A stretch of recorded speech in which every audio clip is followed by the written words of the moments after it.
100.9. Debería ser una situación de alegría, la verdad que no es así. Digamos, todo lo que vemos es el abandono de una estrategia de desarrollo del sistema deportivo argentino y un daño muy importante, ¿no? Y un poco rápidamente para recorrer que esto no es una opinión agarrada de los pelos. En esta realidad de que no tenemos presupuesto nacional, la extensión significa un 56% menos de presupuesto en estos 2 años, una ejecución al 64%, o sea, ni siquiera se cumple, la pérdida de las escuelas deportivas en la Argentina, hay más de 1000 escuelas deportivas que se han perdido, los Juegos Evita desfinanciados, tenemos 40 disciplinas menos, los participantes en las finales, con todo lo que implica, ¿no? Para las adolescencias de la Argentina, no participar y finalmente no concurrir a lo que era en Mar del Plata, de 21.000 finalistas a 7.000, la realidad de los clubes argentinos, el ataque que significó la sanción de las asociaciones anónimas deportivas, que está demostrado que las asociaciones civiles sin fines de lucro, nuestros clubes, orgullo en el mundo, creo que por ahí vi una entrevista de Castellani que ha sabido, el capitán de mi generación, que ha sabido describir claramente el rol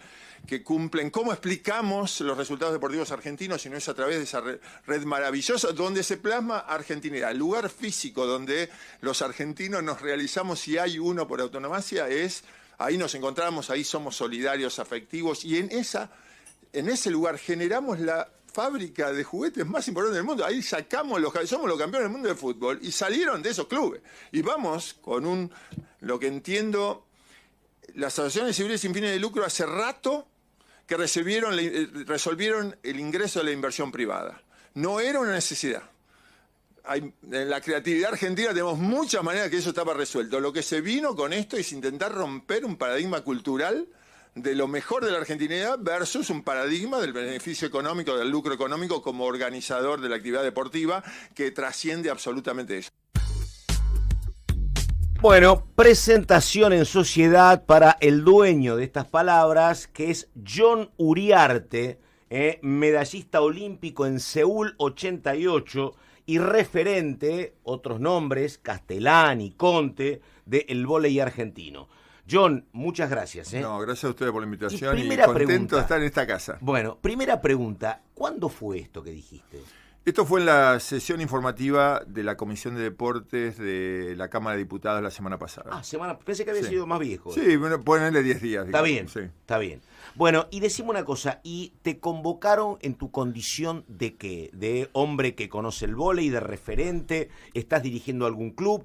¿Dirigiste club es importante? ¿Pero por qué la cita? Porque la verdad es muy importante lo que decís. ¿Y quién decidió convocarte? A ver. Claro, bueno, ya hace 7, 8 años, junto con otro grupo de compañeros del vóley inicialmente, decidimos en el análisis de lo que pasa con el deporte argentino, ¿no? El reconocimiento, el lugar cultural, la aportación que el deporte hace a la argentinidad, por un lado, impresionante, y la falta de representatividad en los lugares institucionales, en la política, en los lugares donde se necesita entrar para poner en valor y que aparezca ulteriormente el presupuesto. Entonces esa disociación que hay, entendíamos que estaba basada en una trampa histórica de no mezclar ese eslogan, no mezclar el deporte y la política, y eso hace que nosotros no tengamos cuadros, que los deportistas, los entrenadores, inclusive dirigentes, no hagan ese paso, claro, o lo hagan en manera subrepticia algunos, y todo un sistema que además tiene una explicación también política en la Argentina, ¿no? Digamos, originalmente el olimpismo proponía esto, con todo el cinismo que hay hoy, ¿no? Rusia está fuera de los Juegos Olímpicos, los Campeonatos Mundiales de manera absurda, otros países hacen desastres y Rusia... Pero te pregunto una cuestión económica, porque claro, uno lo tiene muy claro lo que es el desarrollo de los clubes de rugby, de los clubes de fútbol, de los clubes de básquet. Yo soy de una ciudad con una cantidad enorme de clubes, que es la ciudad de Santa Fe, mucho club de básquet chico, mucho club de vóley, que son sostenidos básicamente por el esfuerzo de los socios, ¿no? Claro, bueno. Y después veo, te debe haber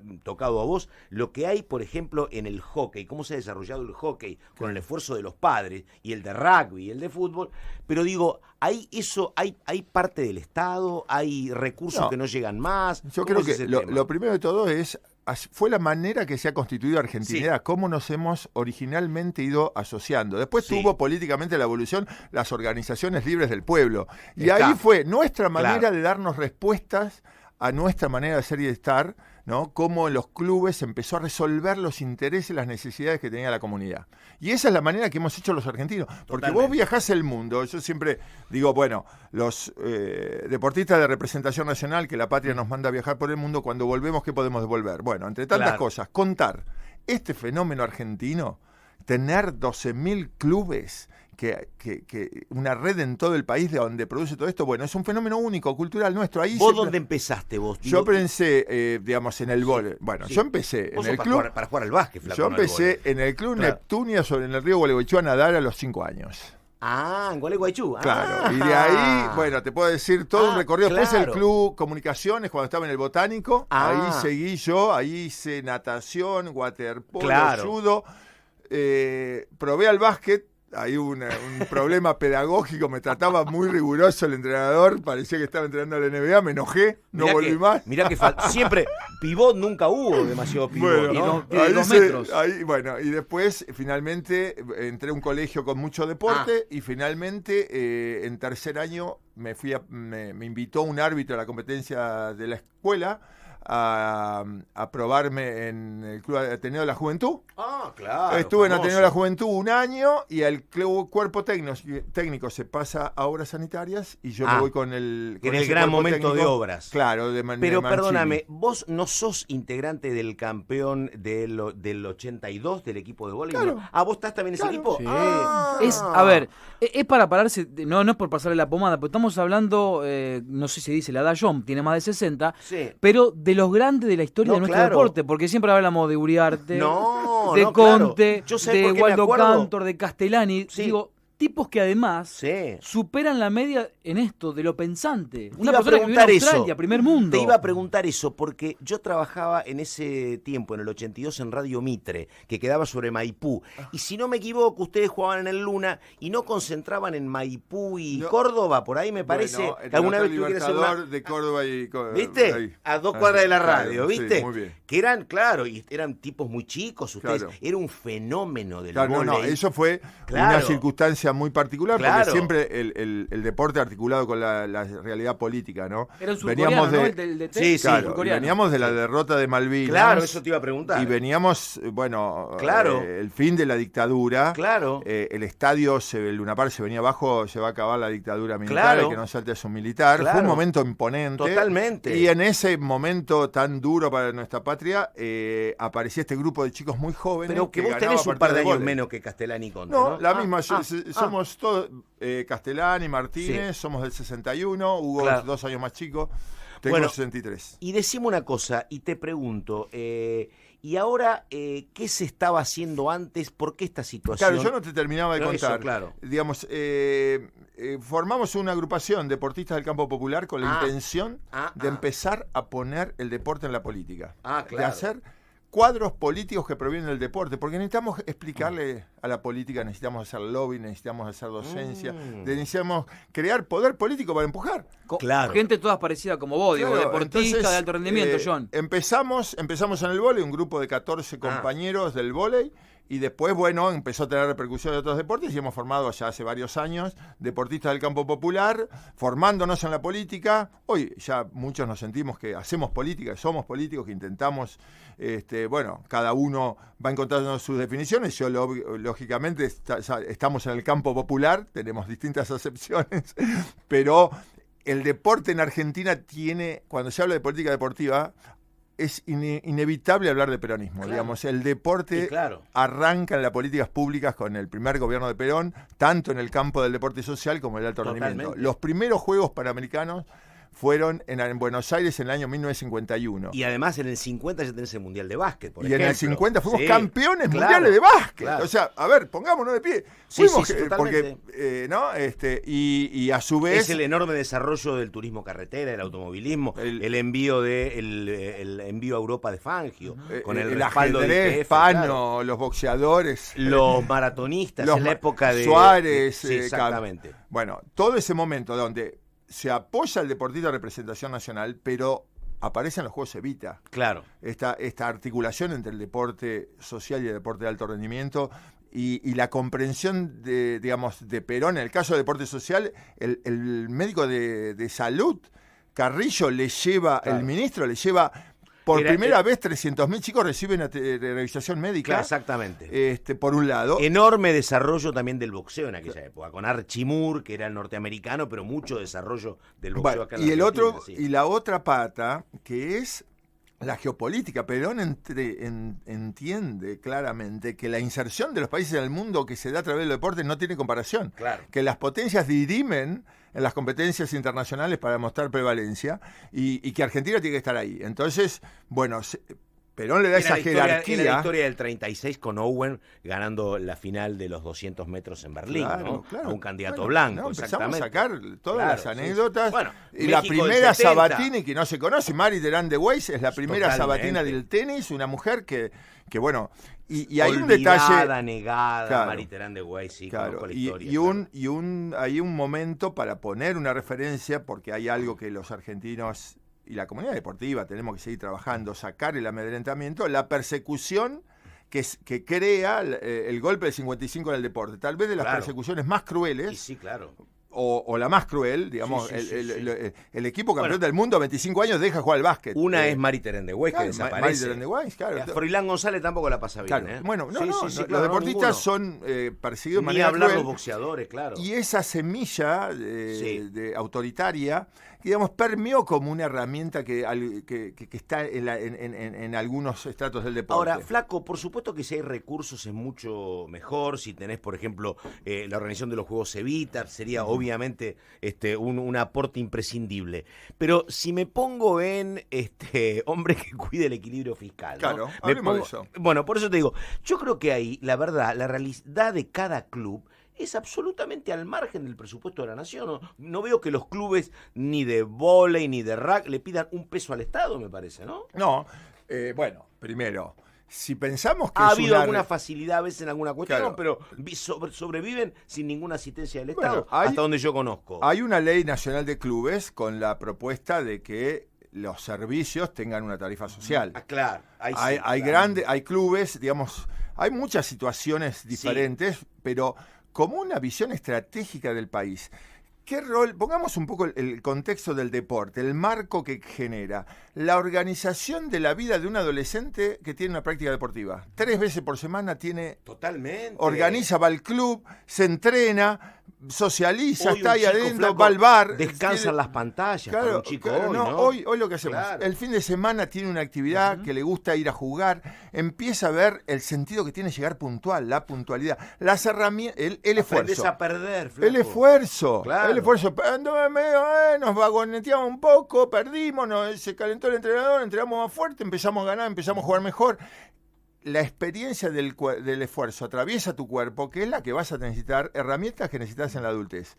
Entonces, si nosotros sustraemos a nuestras juventudes, a nuestras infancias de esta experiencia, la estamos mandando muy pobres a la vida. Sí, totalmente. En la complejidad que está teniendo hoy, además, en esto de que soy pasivo enfrente de una pantalla y el ser humano es un uno que piensa, te hago una que pregunta, siente porque y que esto vive en el seguro que lo cuerpo. estudiaste, Flaco, seguro que lo estudiaste. No, porque claro, vos creciste en Gualeguaychú, pero una cosa era hasta los 80, Buenos Aires era una cosa, donde había clubes que eran clubes de instituciones que han ido desapareciendo. Estoy pensando, por ejemplo, en lo que era el Club Agua y Energía, o lo que era Obras Sanitarias, que dependía mucho de la empresa, claro, o el Club Banco Nación, o el Club Banco Provincia. Las instituciones madres eran muy poderosas y los clubes eran muy buenos. Digo, eso fue rotando, se fue modificando, pero además aparecieron los countries en los 80, que no había.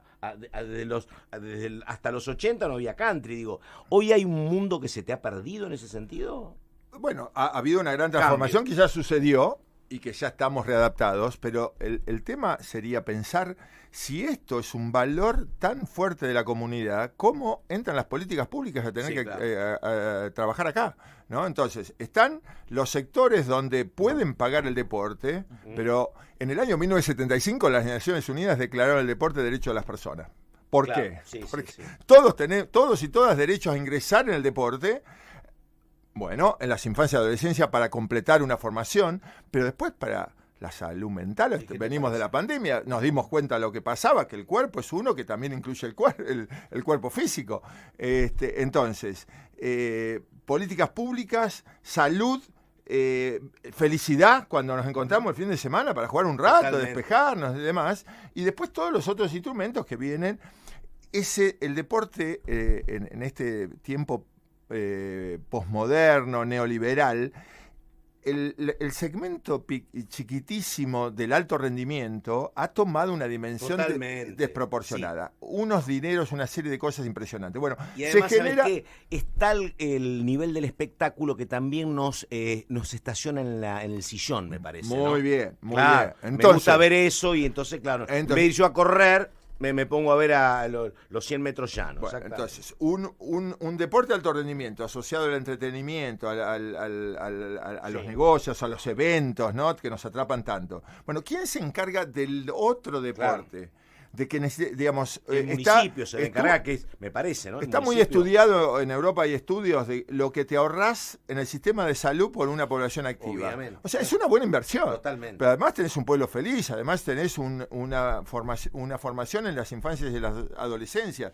Entonces, bueno, hay que articular todo eso, pero hay alguien que se tiene que encargar que ese derecho esté garantizado. La mejor farmacia es una buena verdulería y una vida al aire libre. Claro, efectivamente. Exactamente. Entonces, si lo vemos desde este punto de la visión estratégica del desarrollo de la patria, el rol que tiene el deporte, bueno, hay que estar haciendo esto que estamos hablando, hay que expandirlo, hay que hacer política, hay que ir a los partidos políticos para que aparezcan los presupuestos. O sea, nosotros de esta visión del deporte social, después tuvimos la solución. Durante años el deporte de alto rendimiento tenía problemas para viajar. Cuando se crea el ENAR, en el gobierno de Cristina Fernández de Kirchner, pegamos un salto cualitativo espectacular. Vino Macri y los desguazó sin ningún motivo. Y querían trasladar el ENAR, ¿te acordás de Soldati también? ¿No? Claro, bueno, eso está la espada de Damocles. Ahora están en la estrategia de turno, que es vaciarlo, dejarlo que se venga,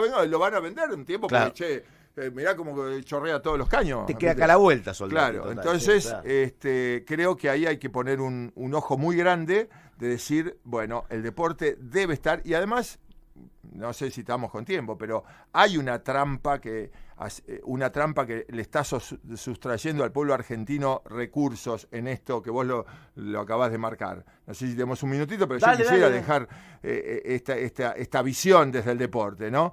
El famoso superávit fiscal, la gran mentira que está sosteniendo esto, es una transferencia brutal de recursos del pueblo al poder económico concentrado. O sea, mirá, y lo primero que hizo fue bajar bienes personales. O sea, yo tengo 18 departamentos, ojalá, y estoy pagando 5 veces menos de que lo pagaba en el 23, pero no hay plata para los jubilados, no hay plata. ¿Sí? Ese es el tema, ¿no? Se está haciendo el ajuste con sectores demasiado sensibles y frágiles como son el Garraham y la discapacidad. Ese es el tema. Tremendo. Pero además, hoy estamos pagando una tasa de interés en pesos al triple de la inflación para mantener planchado un dólar hasta que salte. Sí, yo lo que te digo también, Flaco, esto ni estaba ni pensado y veníamos a hablar, yo creo, ¿sabés qué pasa? Muchas de las cosas que pasan con Milei creo que también son resultado de todo lo que hizo mal el gobierno previo. Me parece que pero esto es un argumento.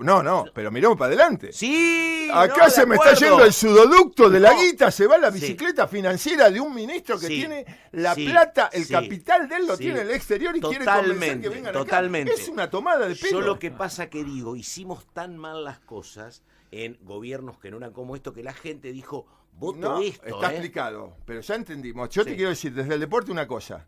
Este lenguaje soez del presidente. Sí, claro, eso me gustó. Esto es tremendo lo que está pasando en los grupos juveniles, porque avala una manera agresiva, descalificadora. Los grupos se dicen cosas que uno ya es complicado ni hablar en situación de competencia con un oponente, ni hablar. Por plata, el alto rendimiento, por plata, imagínate, de verdad. Ni hablar de construir esta famosa mentalidad del fair play. Sí, claro, ¿no? Imposible, o sea, está desguazado. El pésimo ejemplo presidencial está permeando la juventud, o sea, nos permea a todos, pero el daño que hace la educación de jóvenes y niños es descomunal. Son Uriarte, preguntarte, viviste en Australia, Europa, bueno, como técnico, entrenador, además de haber jugado y todo lo que contábamos recién, de lo que viste en el mundo, porque siempre estamos mirando para afuera, y la verdad que no vemos que tenemos muchas cosas lindas acá, más allá del contexto socioeconómico, que algunos quieren irse. Vos tuviste la posibilidad de conocer desde todos los ámbitos, jugador, entrenador, por ejemplo Australia, hablamos de un primer mundo. ¿Qué comparás? ¿Qué mirás? ¿Cómo nos ven? Digamos, la historia de la constitutiva de la Argentina, ¿no? En Australia, yo estuve 2 ciclos de 4 años con un intermedio de 6. ¿No? Yo entrené en 2 ciclos olímpicos el seleccionado australiano. Las 2 veces me fui, porque me fue fantástico. Yo tenía un contrato bastante bueno en el tope de una escala impositiva. Un técnico muy cotizado, además. Un técnico muy cotizado. ¿Vivía en Sydney? ¿Dónde vivía? En Canberra, en la capital. Canberra, claro. Bueno, termina mi primer ciclo, clasificamos a sorpresa a los Juegos de Atenas 2004. Fantástico, se baja el presidente del Comité Olímpico Australiano para saludarme en una reunión, qué sé yo. Bueno, fantástico. Bueno, termina el ciclo, aumentame el contrato. Si aumentaba $100 del límite de mi categoría salarial, yo pasaba a costar el doble. Claro. Esa es la presión impositiva que se paga cuando vos ganás mucho dinero en Australia. Pagás mucho. Claro. Bueno, como la federación no le daba el cuero para asumir, era $100. Yo no quería $100 más, quería bastante Obvio, más. Claro. Entonces, bueno, imposible arrancar una negociación. Y yo era honesto, o sea, franco, era una charla franca y no había nada que decir. No entendía que no llegaban a poder cubrir. Y yo me fui de caliente, digamos así, porque yo estaba feliz como estaba pasándola y trabajando en Australia. Con muchas ofertas, además tenías ofertas. Está. Entonces, lo que quiero decir es, algunas de las cosas que nos corren acá con la vaina, digamos, en Brasil, en Italia y en Australia yo he pagado muchos impuestos. Muchos obviamente, impuestos. ¿No? Obviamente. Está bien, en relación de dependencia, un contrato. Sí, contratos incomparables con los de fútbol. O sea, ganar muy bien, obviamente, para la realidad argentina, pero absolutamente altos nada. Para el vóley, porque los nombres que son reconocidos, altos para el vóley. Pero incomparable con nada del fútbol, para ponerlo en dimensión. Entonces, bueno, el mundo. Yo llego a Australia en mi primer año, 2001, recién después de los Juegos de Sydney. Arranco, a los pocos días concentra la selección juvenil australiana. Lo que es un sistema capitalista fuerte. Josh Mann, me recuerdo el nombre, el jugador de mayor potencial de ese equipo juvenil, no viaja al campeonato asiático porque la familia no podía hacerse cargo, en 4 hermanos varones, no podía hacerse cargo del pasaje del hijo para que fuera con el seleccionado australiano juvenil a los Juegos Asiáticos, a los juveniles asiáticos. ¿Era seleccionado de qué? ¿De voleibol? De voleibol. Ah, de voleibol. Yo no lo podía creer. Claro. Yo no podía creer. Me volvía loco. Estaba recién llegado, hablaba mal inglés, no lo podía explicar, no, bueno. Mi siguiente decisión a los 3-4 meses cuando pude intervenir sobre el presupuesto. Eso Fernández no puede viajar porque no tiene plata. Claro, pero no, o sea, entonces, bueno, ese es el diseño de sociedad que queremos. ¿Lo pudiste solucionar? ¿Lo solucionaste? No, ese chico no viajó. Yo ahí estaba recién. Entonces, tener un hijo en Australia que hace deporte es caro. Claro. ¿Por qué los padres invierten en deporte? Australia tiene una cultura deportiva imponente. Sí, mucho rugby, ¿no? Olímpica. Los Juegos Olímpicos, una cultura olímpica, ¿no? Pero muy deportivo. Realmente los personajes del deporte. Bueno, mira esta visión.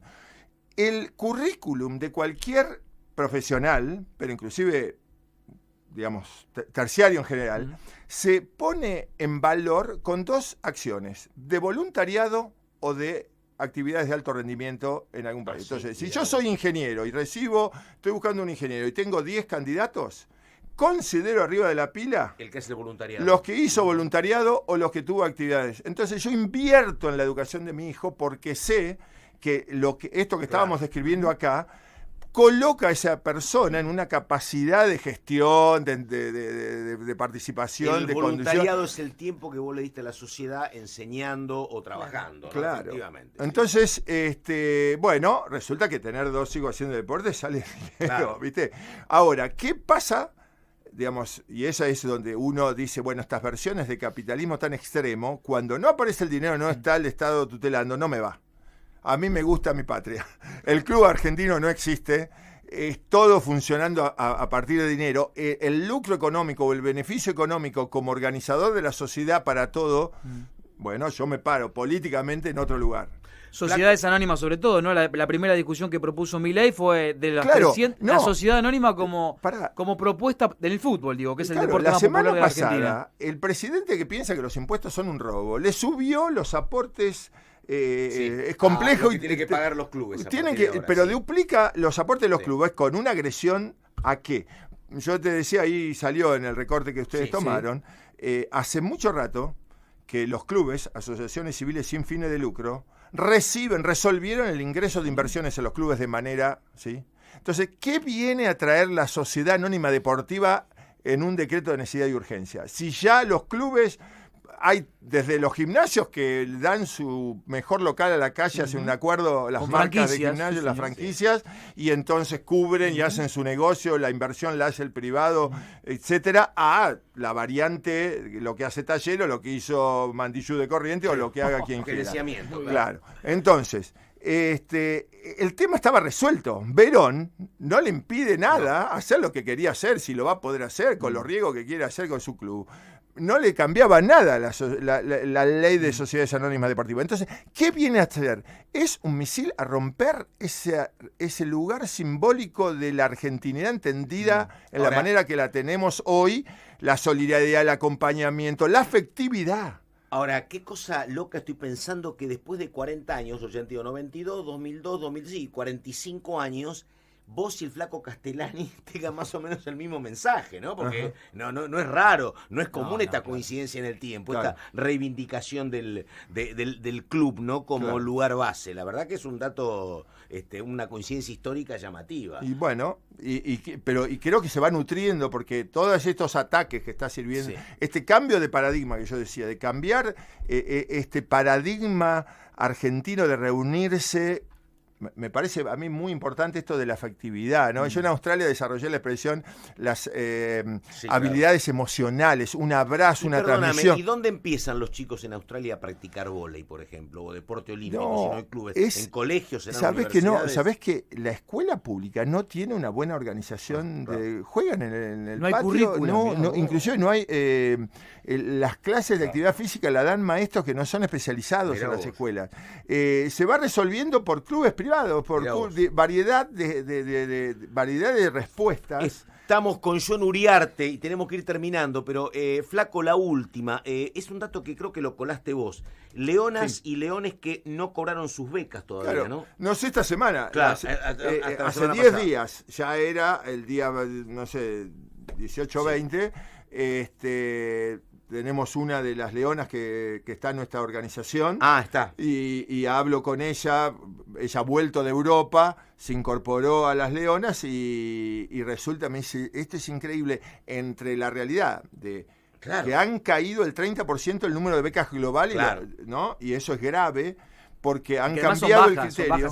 Claro, que son becas. Entonces, pero además han cambiado el criterio para seguir achicando todo, le pagan al que ya ganó, ¿no? Digamos, como criterio organizador, distintos niveles, pero el que ya ganó. Pero hay un montón de chicos que se están que necesitan el apoyo para poder llegar, que no lo están recibiendo.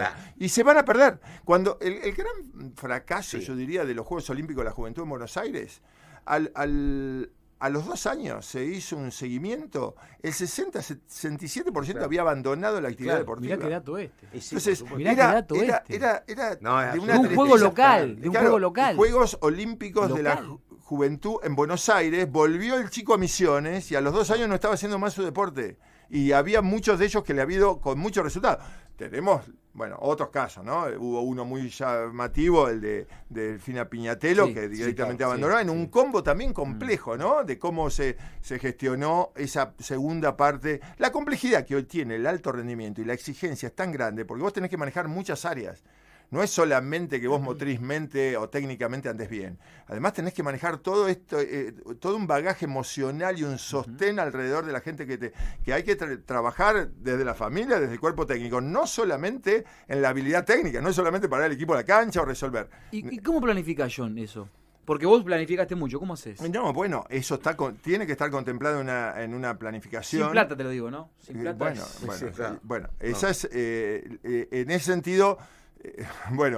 cómo se esfuerzan los profesionales argentinos para dar respuesta a todo esto, que después cuando van al exterior y tienen una base mínima de recursos, tienen unos resultados extraordinarios porque están acostumbrados a rascar el fondo del tarro toda la vida, ¿no? Claro. Parte del curso que hacemos. ¿Cómo se llama el famoso técnico justamente de vóley que dirijo tanto? Julio Velasco. Velasco. Bueno, Velasco es uno de nuestros, ¿viste? Acaba de ganar la medalla de oro en los Juegos Olímpicos con la mujer, ha vuelto a ganar la Liga Mundial hace 15 días de mujeres. Pero no fue técnico de ustedes, acá era él coreano, volvió, claro. El coreano era asistente del coreano. Y él volvió, estuvo 4 años, estuvo después de Javier Weber. Claro. Y decime, a ver, porque el flaco me gusta, decime, ¿y a Fernando Iglesias lo tenés de esa época? No, sí, yo lo conozco. ¿Viste? Mira cómo le tirás cosas. Yo lo conozco. No, porque era amigo de Julio, claro. Bueno, me parece excesivo. Creo que en un momento me parece que militaron juntos, me parece, ¿no? Me parece que el título de amistad es un poco bueno, excesivo. por eso, pero la versión que lo creo tiraste que abajo. Iglesia, claro, me imagino. Que dice, yo me separé porque yo soy lo que soy ahora, pero creo que eran militantes juntos con Velasco, me parece, pero bueno, dale. Bueno, en el PRO no estuvo acostumbrado a estos saltos espectaculares. Creo que la militancia de origen era muy de una izquierda extrema de Fernando Iglesias, ¿no? Totalmente, exactamente. Sí, ahí tenés, ¿viste? Bueno, no sé cómo son. ¿Viste? Bueno, la acrobacia no es un deporte que con 2 metros pude practicar. Tengo que terminar. John Uriarte, la última. Digo, hubo una reunión en diputados, comisión. ¿Hay alguna próxima agendada, no? Estamos intentando impulsar.